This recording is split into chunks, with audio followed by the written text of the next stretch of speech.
Salut, c'est Cyril le Web de Fou, j'espère que tu vas bien aujourd'hui. On se retrouve pour un nouveau podcast pour voir ensemble pourquoi les newsletters tuent ta délivrabilité en email.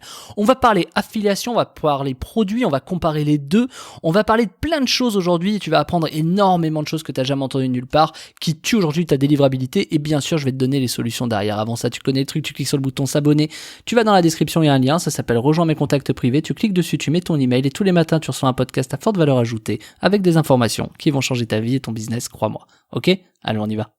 Mais avant ça, tu connais normalement si tu me suis, il y a un groupe Telegram que j'ai créé, je t'ai laissé le lien en description, c'est le groupe Telegram, il y a le lien, tu cliques dessus, tu nous rejoins, je te partage plein d'astuces, plein de vidéos, plein d'images, d'idées, plein de trucs de business que je peux pas te partager dans mes podcasts.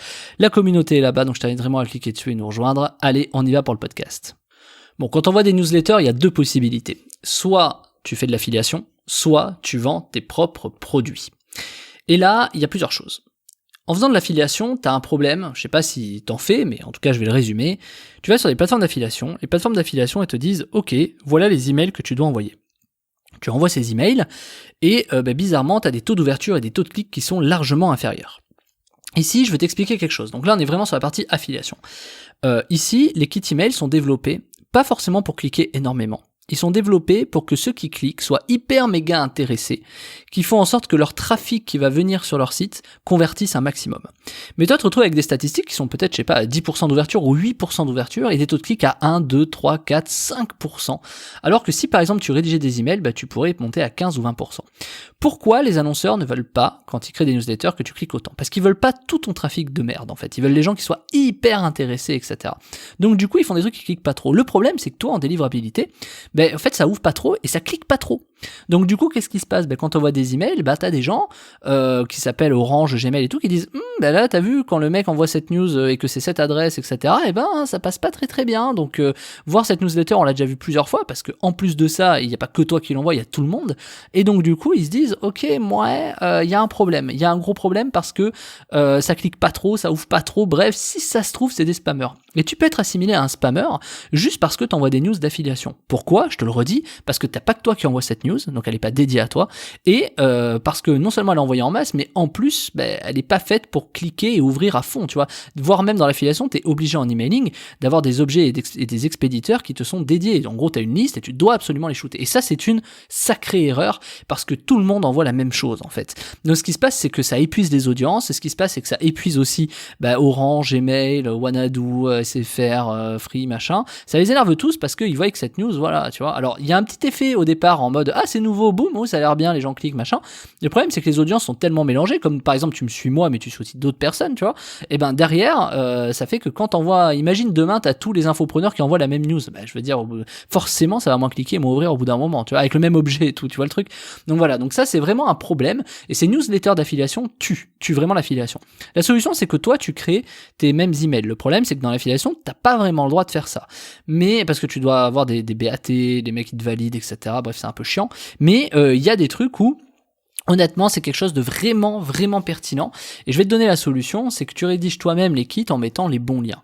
Le problème, c'est que ça va faire augmenter les taux de clics, ça va faire augmenter les taux de clics, oui, clairement, mais ça veut pas dire que, par exemple, ça augmente la performance. Par contre, quand tu as des programmes en affiliation qui sont payés au clic, c'est très intéressant de rédiger toi-même la news, tu vois. Par contre, fais très attention parce que si tu as des liens qui sont propres à des images, il faut absolument que tu les intègres aussi, ces liens, dans ta newsletter. Ceux qui connaissent vraiment l'affiliation comprendront ce que je veux dire. Des fois, ils font de l'A/B testing en termes de clics sur certains liens. Donc, chaque lien ne se ressemble pas et donc, faut faire attention. C'est une petite technique que je donne comme ça, c'est un petit gros hacking. Et ça permet de gagner déjà beaucoup plus de clics que d'envoyer juste la news comme tout le monde, quoi. Voilà. Ensuite, la deuxième partie, c'est quoi ? C'est si tu as tes propres produits. Ici, tu as tes propres emails. C'est toi qui fais tes emails, tu vois.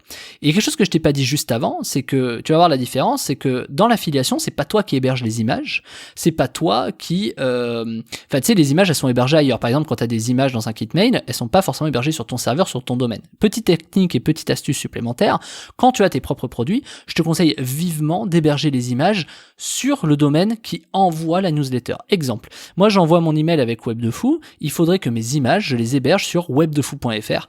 Pourquoi ? Parce que ça montre toute l'autorité. Tiens, les images dans le kit correspondent au domaine, donc c'est bien le propriétaire. Si en plus tu as vérifié ton domaine, que tu l'as activé, je sais pas si tu connais tout ça, mais c'est pas grave, et derrière, en plus les images que tu envoies, elles sont liées au nom du domaine domaine qui envoie, tu vois, l'email. Donc c'est hyper important. Quand par exemple, imaginons tu relais une news d'affiliation comme Nocibé, Nocibé héberge son image, c'est d'ailleurs la plateforme d'affiliation en général qui héberge l'image ailleurs. Du coup, dans la news, tu te retrouves avec un nom de domaine, je sais pas, qui est web de fou, une newsletter qui parle de Nocibé et un domaine qui s'appelle, je sais pas, cocorico.fr, tu vois. Et en plus de ça, tu t'adresses à des gens, enfin, tu vois, du coup, ça crée un peu des amalgames et des confusions auprès de ceux qui, d'Orange, Gmail, tout ça, ce qu'on appelle les FAI. Ça crée des petites confusions parce que du coup, on sait plus trop, tu vois, pourquoi t'envoies ça? T'envoies forcément quelque chose de quelqu'un d'autre, en fait. Donc, ils savent que c'est de l'affiliation. Et l'affiliation, c'est un peu moins, on va dire, propre pour la délivrabilité puisque, justement, beaucoup de gens les envoient, tu vois, donc du coup, il n'y a pas tout qui ouvre, etc. Je vais te donner un contre-exemple que tu comprennes bien. Moi, demain, mon mail de web de fou, il va très bien passer. Si t'as 15 personnes ou, je sais pas, 50 personnes qui relaient ça à 200 000 personnes, mon mail, il passera plus bien, tu vois. C'est évident parce qu'en fait, les gens, ils auront tellement laissé passer de cet email qu'à un moment donné, ta délivrabilité, elle va forcément baisser parce que, t'envoies ça. Et c'est d'ailleurs très souvent pour ça que quand tu envoies du nouveau contenu à une base de données, tout de suite, ça refait un bump, tu vois, en termes de clics, de réactivité, etc.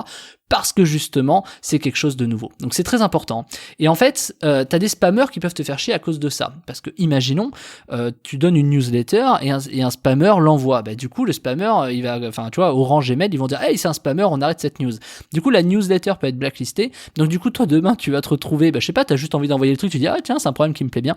Boum, tu te fais forcément défoncer parce que la news a été déjà assimilée à un spammer. Donc quand t'as tes produits, la différence, c'est que toi, tu héberges tes liens, c'est toi qui rédige tes propres emails, donc c'est forcément, et tu vas comprendre, une newsletter qui est unique, qui s'adresse à ton audience, voire même tu l'as personnalisée, tu as hébergé les images, tu as fait tout ce qu'il fallait, tu as d'ailleurs, si tu connais un peu le truc, tu as bien équilibré le texte et l'image sous un truc bien particulier, et finalement ça passe beaucoup mieux. Et le problème d'un truc comme ça quand tu as tes propres produits, c'est que ceux qui ont leurs propres produits n'ont pas ces problèmes de délivrabilité en email.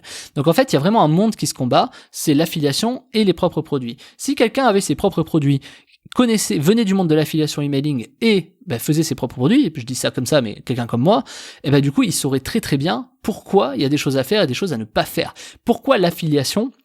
Il y a des trucs où tu dois vraiment level up parce que tu as rencontré ces problèmes. Et le level up, il passe notamment par des logiciels mailing, mais pas que. C'est surtout des bonnes pratiques et des façons de faire. Parce qu'il y a des choses à respecter. Tu peux pas arriver comme ça de nulle part. Imagine envoyer à 200 000 personnes ou à 100 000 personnes, opt-in, bien sûr, à une newsletter qui parle de Nocibé avec un lien hébergé ailleurs. Enfin, tout de suite, c'est un gros stop, quoi. Il te défonce. Donc, de toute façon, il y a des règles à respecter. Et ces règles-là, ce qu'on appelle des livres un peu cachés, des livres blancs, il y a des bonnes pratiques de livres blancs. Et moi, je te les livre cette semaine. Je t'ai créé la formation qui s'appelle Comment réussir son email de masse de zéro, où je t'ouvre en fait le livre de mes process au départ quand justement je dois envoyer des emails, qu'est-ce que je fais pour toujours que ça passe, pour que ça passe bien et que je maintienne des très beaux taux d'ouverture malgré des emails envoyés en masse. Comment tu fais pour maintenir ça? Parce que ceux qui font de l'emailing le savent, au bout d'un moment tes taux d'ouverture ils chutent et c'est terrible. Même si tu envoies 10 000 emails, tu sais que ça chute parce que tu n'as pas respecté ce process que je vais t'apprendre. Et donc c'est la formation de la semaine qui s'appelle Comment réussir son emailing en masse de zéro. Je t'ai mis le lien en description, tu peux cliquer dessus. Il faut sortir la CB bien sûr, c'est une formation et on se retrouve de l'autre côté. Tu vas voir ce que tu vas apprendre est colossal et tu vas garder à vie ces choses que tu vas apprendre. Là, tu vas les assimiler et c'est des petits secrets que je vais te livrer. Enfin, tu vas voir, je t'en dis plus dans la formation. Je te laisse cliquer dans le lien de la description. Ça s'appelle Comment réussir son emailing de masse de zéro. Je te dis à tout de suite de l'autre côté.